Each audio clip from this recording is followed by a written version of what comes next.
আসসালামু আলাইকুম। এবারের পর্বে আমাদের পড়াশোনা জসিমউদ্দিন সম্পর্কে। তিনি 1903 সালে জন্মগ্রহণ করেন এবং মৃত্যুবরণ করেন 1976 সালে। সমাজতান্ত্রিক সমাজ ব্যবস্থা সমর্থক, বাঙালির জাতিসত্তা বিকাশ আন্দোলনের পৃষ্ঠপোষক পল্লী কবি জসিমউদ্দিন এর কবি প্রতিভার প্রকাশ ঘটে ছাত্রাবস্থায়। তিনি মূলত ছাত্রাবস্থায় থাকাকালীন সময়ে তার কবর কবিতা লেখেন এবং ওই সময় থেকে এটি ভারতের পাঠ্যপুস্তকে সংযোজিত হয়। তো এখান থেকে আমরা দেখব যে জসিমউদ্দিন 1 জানুয়ারি, তার আরো একটি যে 60-এর দশকের শেষের দিকে পাকিস্তান সরকার রেডিও এবং টেলিভিশনে রবীন্দ্রসঙ্গীত বন্ধের পদক্ষেপ নিলে তিনি এর তীব্র বিরোধিতা করেন। জসিমউদ্দিন 1 জানুয়ারি 1903 সালে ফরিদপুরের তাম্বুলখানা গ্রামে মাতুল্লালয়ে জন্মগ্রহণ করেন। পৈতৃক নিবাস ফরিদপুরের গোবিন্দপুর। তাহলে কোথায় জন্মগ্রহণ করেন জসিমউদ্দিন? 1 জানুয়ারি 1903 সালে তাম্বুলখানা গ্রামে। 1 জানুয়ারি 1903 সালে তাম্বুলখানা গ্রামে। তার প্রকৃত নাম জসিমউদ্দিন মোল্লা, কিন্তু ছদ্ম নাম জমিরউদ্দিন মোল্লা। তাহলে জমিরউদ্দিন মোল্লা কার নাম? জসিমউদ্দিনের নাম। ব্যারিস্টার মওদুদ তার জামাতা। 1921 সালে মুসলিম ভারত পত্রিকায় মিলনগান কবিতা প্রকাশিত হয়। এটি তার প্রথম প্রকাশিত কবিতা। বাংলা একাডেমি 2019 সাল থেকে কবি জসিমউদ্দিন সাহিত্য পুরস্কার প্রদান শুরু করে এবং প্রথম এই পুরস্কার পান নির্মলেন্দু গুণ। নির্মলেন্দু গুণকে বলা হয় কবিদের কবি। তিনি বিশ্বভারতী বিশ্ববিদ্যালয় থেকে সম্মানসূচক ডিএড ডিগ্রি এবং 21 পদক পান 1976 সালে। তিনি 13 মার্চ 1976 সালে মারা যায় এবং তার অন্তিম ইচ্ছা অনুসারে 14 মার্চ ফরিদপুরের আম্বিকাপুরে দাদির কবরের পাশে সমাহিত করা হয়।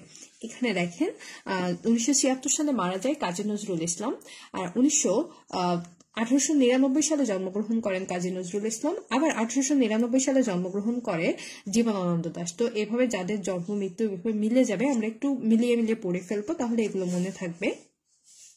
জসিমউদ্দিনকে কি কবি বলা হয়? কর্মপরিধি কি? পল্লী কবি বলা হয়। তিনি এম এ শ্রেণীতে অধ্যয়নকালে ডক্টর দীনেশ চন্দ্র সেনের আনুকূল্যে কলকাতা বিশ্ববিদ্যালয়ে পল্লীগীতি সংগ্রাহক পদে নিয়োগ লাভ করেন। তিনি এই সময়ে যখন বিভিন্ন গ্রামে ঘুরে ঘুরে যখন পল্লীগীতি লাভ করছিলেন, তখন তার এই যে চাষার নকশিকাঁথার মাঠের যে কেন্দ্রীয় চরিত্র রূপাই, এই রূপায়ের সঙ্গে তার পরিচয় হয়। তিনি 1928 সালে ময়মনসিংহের গাফফারগাঁও উপজেলার শিলাসী গ্রামে জসিমউদ্দিন ময়মনসিংহ গীতিকা সংগ্রহ করতে আসলে রূপাই নামক এক ব্যক্তির সাথে তার পরিচয় হয়। এই ব্যক্তির বাস্তব জীবনকে কেন্দ্র করে তিনি রচনা করেন নকশিকাঁথার মাঠ, আর এই নকশিকাঁথার মাঠ প্রকাশিত হয় 1929 সালে। এটি কিন্তু গুরুত্বপূর্ণ, এটা পড়তেই হবে আমাদের। আমি একটু স্কিপ করার জন্য ওখান থেকে এখানে চলে আসলাম, যাতে একই ধরনের লেখা আমরা রিলেট করে সময় বাঁচাতে পারি, এই কারণে। আর এটি মূলত তার জীবন্ত চরিত্র হচ্ছে রূপাই, তার এই নকশিকাঁথার মাঠে। আর এছাড়াও তার যে আমরা জানি যে আসমানি যে কবিতাটা আছে, আসমানি কবিতার কেন্দ্রীয় চরিত্র আসমানিও তার একটি জীবন্ত চরিত্র।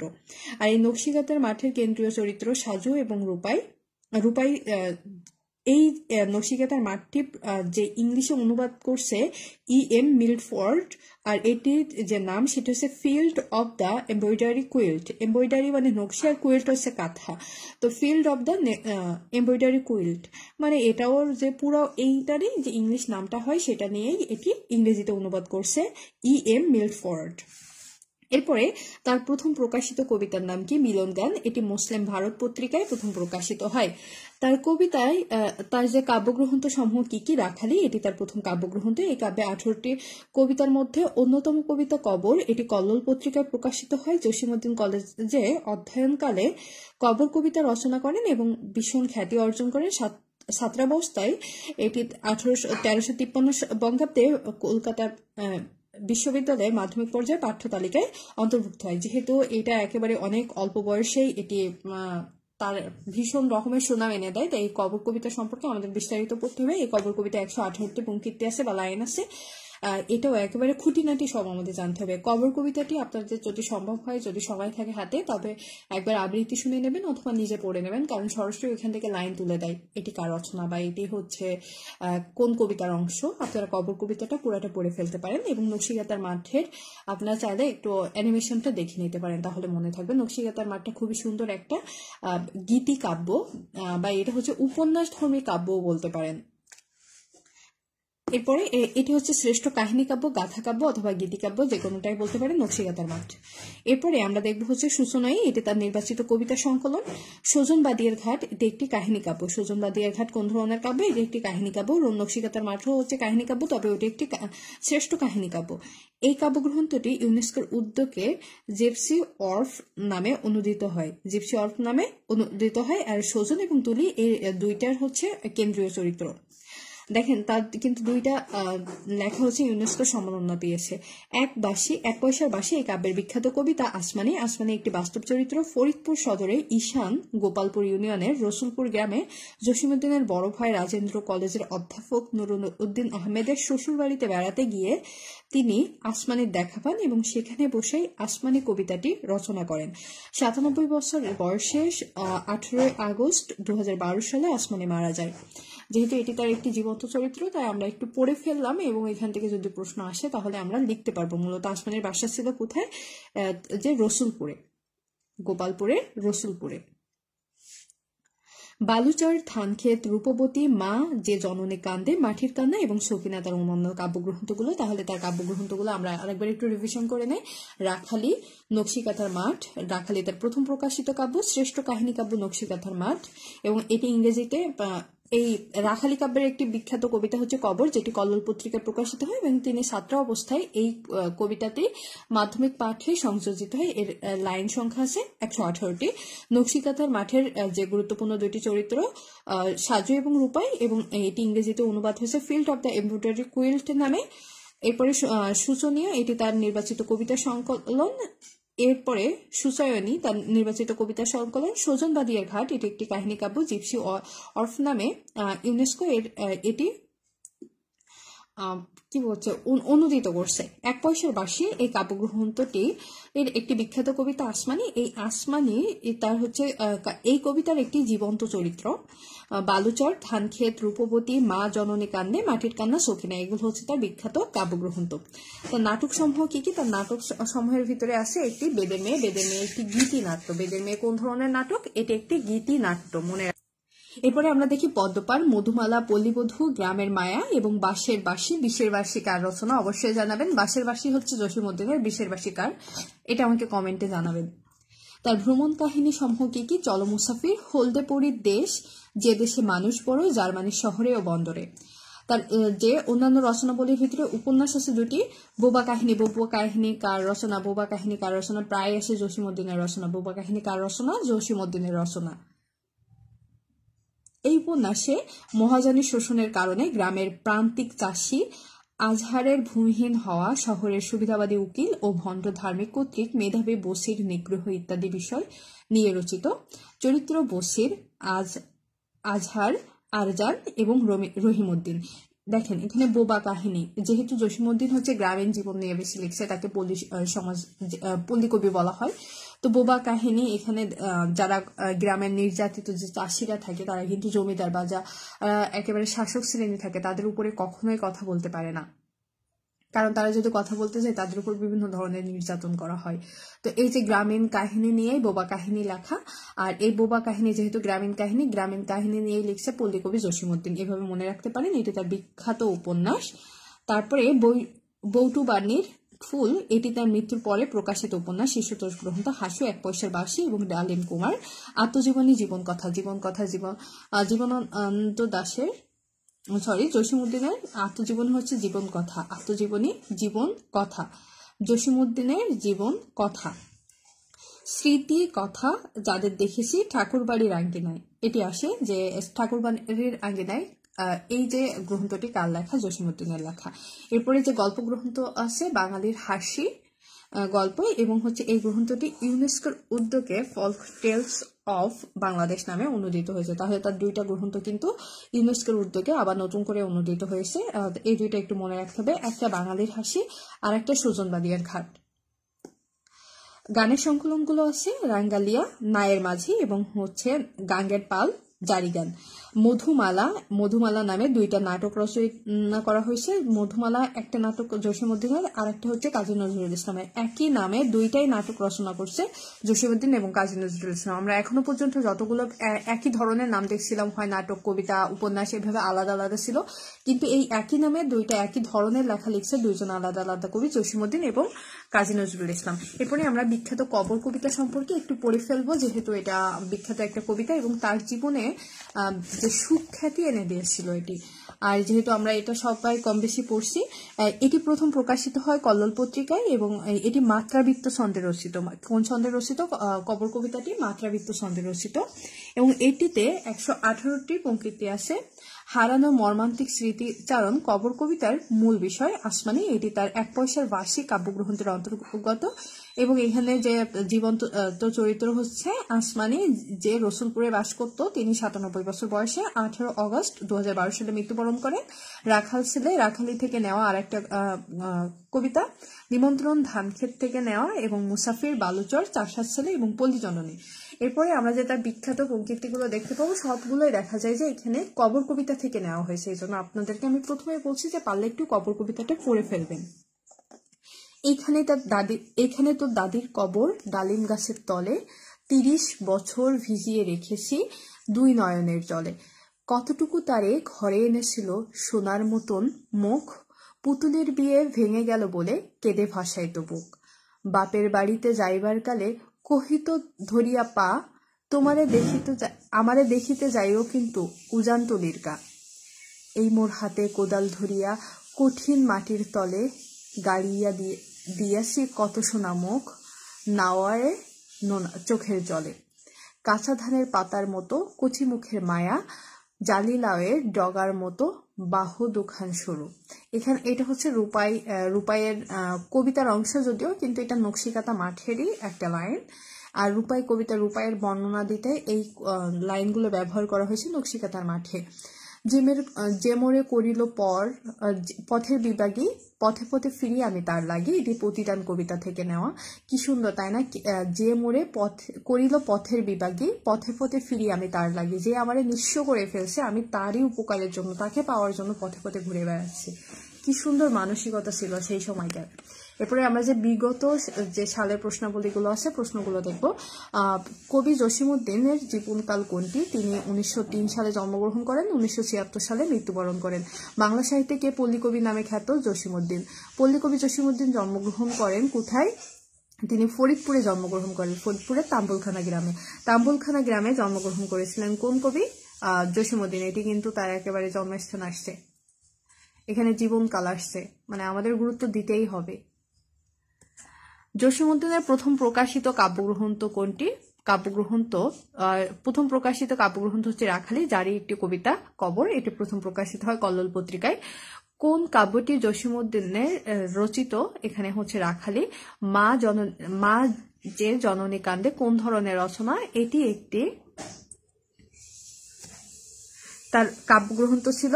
জসীমউদ্দিনের শ্রেষ্ঠ কাহিনী কাব্য কোনটি? তার কাহিনী কাব্য হচ্ছে নকশিকাঁথার মাঠ।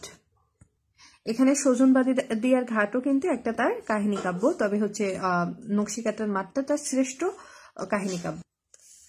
নকশিকাঁথার মাঠ কি ধরনের কাব্য? এটি একটি গীতিকাব্য বা কাহিনী কাব্য। নকশিকাঁথার মাঠ কোন ধরনের রচনা? কাহিনী কাব্য। নকশিকাঁথার মাঠ বইয়ের লেখক কে? জসীমউদ্দিন। নকশিকাঁথার মাঠ কোন কবির কাব্যে আশ্রয় করে বিশ্বব্যাপী পরিচিতি পেয়েছে?